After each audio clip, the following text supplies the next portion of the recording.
back to you as the situation warrants happening now. The Metro Council getting a report from Baton Rouge Police on search warrants, damage to property, and if law enforcement should have to cover to pay that damage. News 2's Mia Monet sat down with a woman whose house was raided and left with thousands of dollars of disrepair.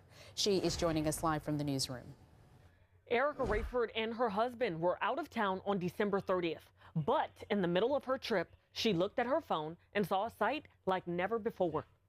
This is the view from Erica Rayford's security camera on December 30th. She got an alert on her phone about some activity while she and her husband were out of town. When I looked on the camera, I seen a big truck ripping off my door and tearing up my window. Several BRPD officers were there to execute a search warrant. Officers were looking for evidence related to a rape they suspected her grandson committed. While no one was home, the officers did not know that. But they found the master bedroom door locked. Family members quickly rushed to the house. Rayford spoke to the officers on one of her relatives' phones. I told them not to, please don't tear it up, because they were saying they needed to go in and they were going to now treat it like a hostage situation. While police were inside, the family members heard loud noises. We found out that they were breaking the glasses after they searched the house, and they were putting flashbangs into the house as well, throughout the house, treating it as if it was a hostage in the house. The officers left the house turned upside down.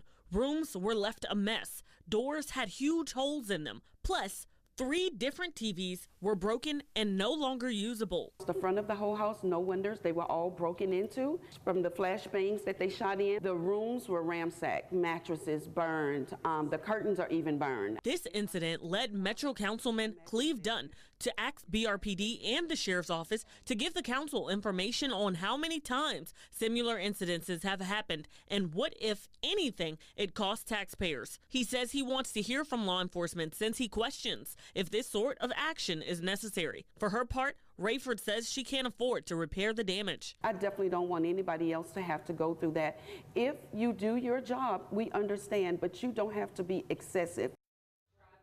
Rayford says she applied for reimbursement through the city, but was denied. A short time ago during the Metro Council meeting, a city parish attorney said anyone who is denied can appeal. About eight claims a year are filed. 1 or 2 are usually paid out.